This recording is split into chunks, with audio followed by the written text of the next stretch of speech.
It's KDB versus Saka, but I can probably only have one of them. Welcome back to another video. Hope you guys are well and you're looking forward to double game week 33. We've got loads coming up in this video. We're going to be talking about my transfers. We're going to focus on those two players just mentioned. We're going to talk captaincy, and it is a big one this week. Marmoush firmly on my mind there as well. So look, without further ado, let's talk Man City before we get into Arsenal and Saka. KDB is the focus for me of the game week. If you're on free hit, you might flirt with a KDB punt.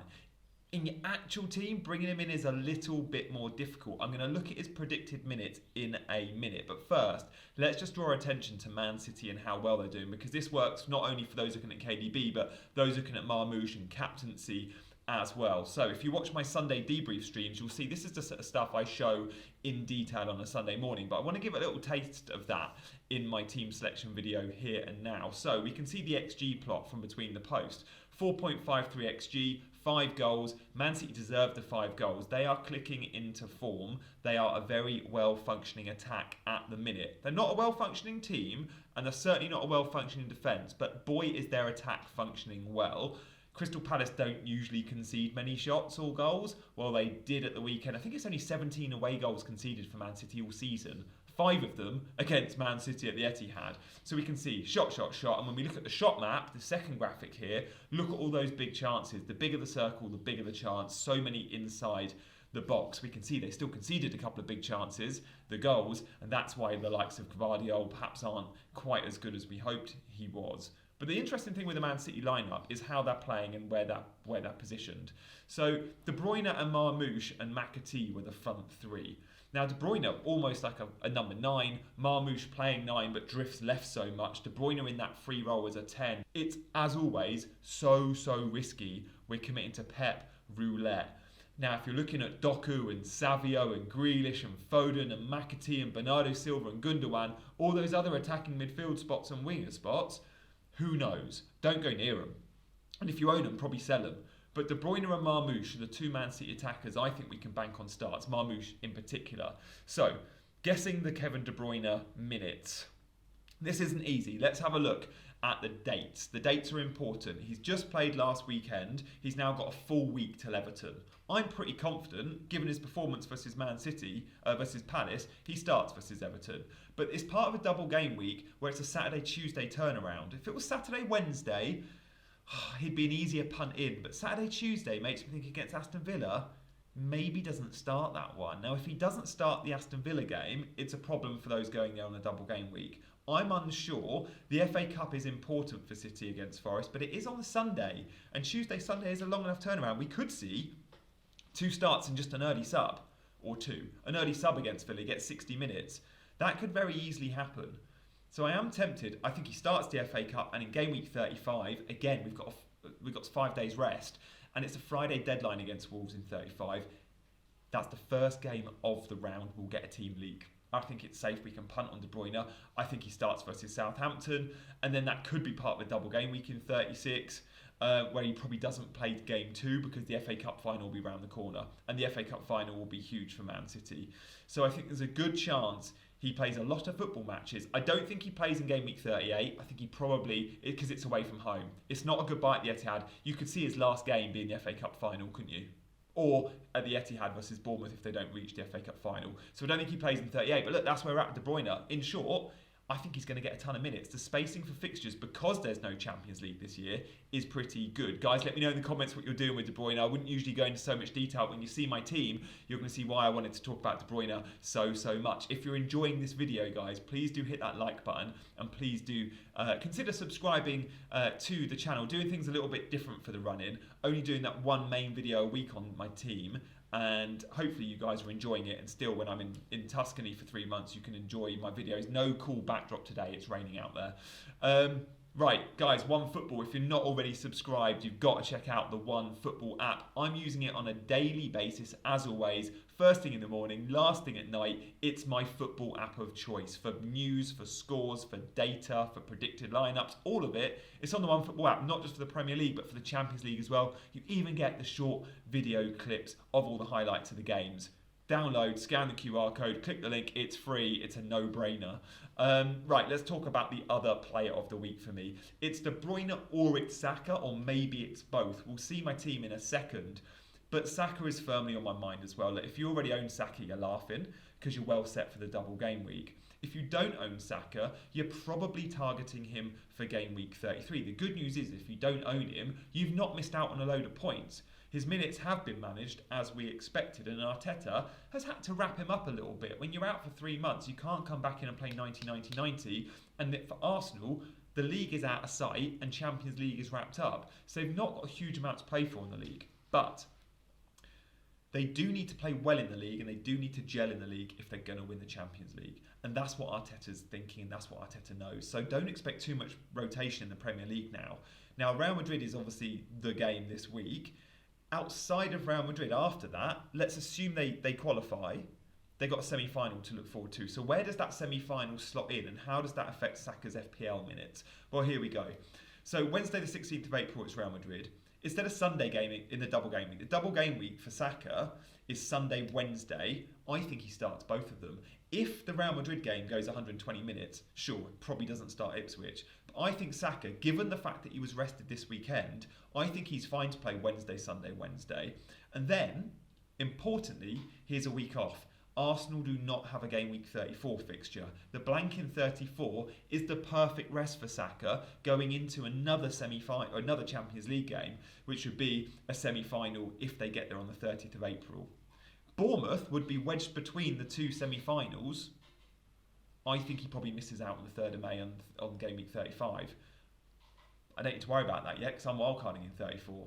So do I think he starts both in the double? Yes, I do. And do we like those fixtures? Well, Ipswich, they're actually better away from home. They got more points away from home than at home, I think, this season. They caused Chelsea problems. I expect Arsenal to win there at Portman Road. And then Palace at home for Arsenal. I expect goals in that one too. I think Saka's a really, really good option this week. Is he the best captaincy option? I'm not sure. We'll talk about captaincy later in the show. But do I want Saka in my team for guaranteed minutes in 33? Yeah, I think I probably do, guys. And that's where it's tricky when deciding between a short-term punt, because I'm wildcarding in 34. I can do this guilt-free to go De Bruyne and risk it, or I can go Saka. I can still potentially go both. Let me show you my bus team first and foremost. Right. So here's my team. We've got Palmer. Well, no, let's go bottom to top, shall we? Pickford in goal. Thank you for the 9 points, by the way, Pickford. Delighted with that last time out. So we've got Pickford. Then we've got Munoz, Rico Lewis, who started last time out. I think he could get a start in the double game week. So Rico Lewis on the double, Munoz on the double, and then Livramento with a single game week versus Aston Villa. Palmer single game week, and then it's Sarr double, Rodgers double. If you don't have Rodgers, guys, for me he's the Aston Villa attacker to bring into your team. And then Salah, of course, as Leicester.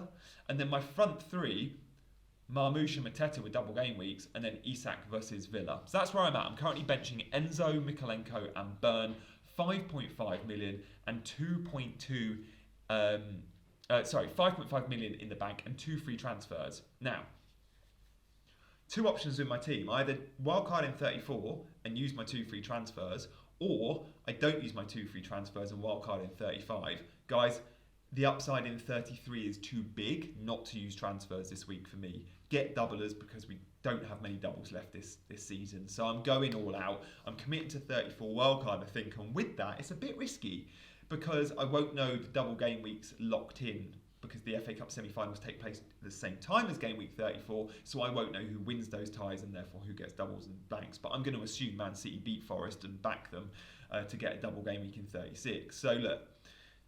3 options with my team. Firstly, just some question marks on that team. Palmer, Pickford, Livramento. There are 3 players I'm happy to sell this week, okay?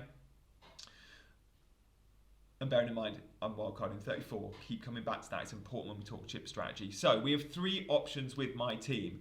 Option 1 is KDB and Saka both coming in. Palmer and Enzo would make way. So it'd be a 5-man midfield. It'd be Isak on the bench. I have enough money for this, guys. Right? I could go KDB and Saka in. It just gives me a bit of a benching headache. It leaves me with Pickford and Livramento still. Fine. The question marks can come off them now. They're in the team.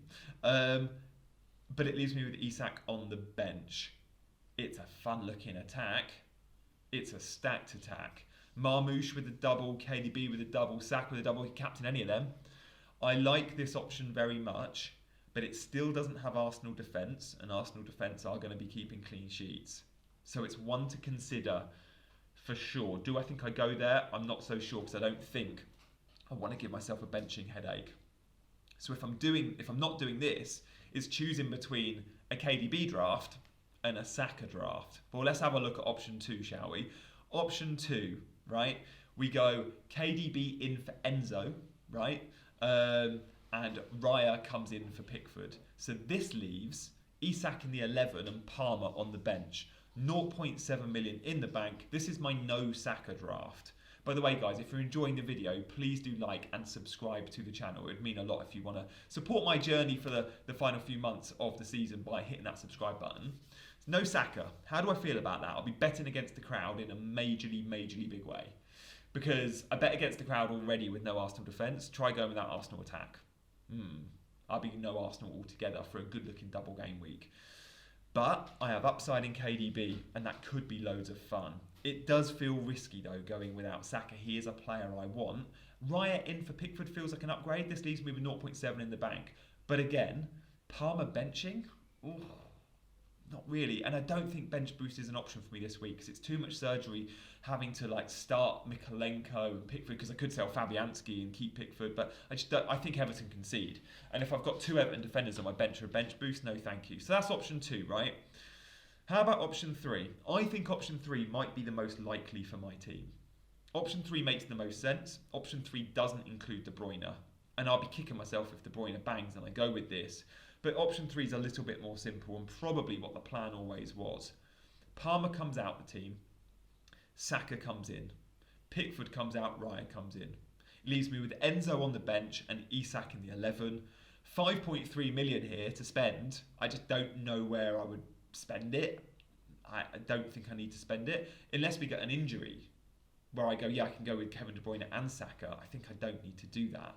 So as things stand, this version of my team, I think is the most likely. I'm keen to know what you guys think in the comments, and I'll confirm in my team and lock it in, I guess, on Instagram on the Friday or the Saturday morning. Check out my stories, and as always, I'll lock it in. I've not really been doing deadline streams, guys, but I think this is where I'll end up going, Saka and Raya. But no De Bruyne. I think there's probably... I think if we go back to option 1, let's just have a look at them. Let me give percentage odds, and we'll talk captaincy in a minute. Option 1, I'm going to say is a 10% chance of happening. It's both KDB and Saka in. I think that's negligent on my defence. I think Pickford Raya needs to happen. I don't think Pickford gets me 9 points again. I don't think he keeps a clean sheet. 10% chance this happens. I tell you what, if there was an injury to an Isak midweek, that would make me do it, you know?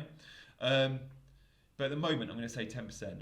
I'm going to then look at option 2 and say KDB in and no Saka feels punty. Let's see how Arsenal look against Real Madrid on Wednesday. And if they go 120 minutes, I'm way more likely to go down this route. So I'm going to say I'm at 30% on this. But if Saka does get 120 minutes, this goes up to 40, 50%. So 30% likely option 2. Well, that leaves me with 60% likely option 3, which is the Saka and Raya draft. That's where I'm at. But if Saka plays more minutes against Real Madrid or gets injured or Isak gets injured, everything changes, and then it's very much KDB back in, likely. So captaincy. Let's assume I've got Saka and assume I've got Marmoush. I'm going to have Marmoush. Where do I go with the armband? And look, Salah's still an option. Salah has Leicester in a single game week. I expect Salah points. I am going to be going for a doubler. I'm going Marmoush or I'm going Saka. And again, a lot hinges on what I see versus Real Madrid for Saka in terms of fitness and minutes and Arsenal output. But as things stand, I'm currently on Marmoush. I'm currently 60-40 on Marmoush, but that could change off the back of the Real Madrid game, of course. So guys, let me know in the comments what you're doing. I'll respond to every comment. Thank you for watching. I hope you enjoyed this show, and I'll have a free hit 33 draft out later in the week if you want to see what an optimal 33 team looks like. Guys, as always, thank you. Hit those buttons on the way out, like and subscribe, and I'll see you next time. Bye bye.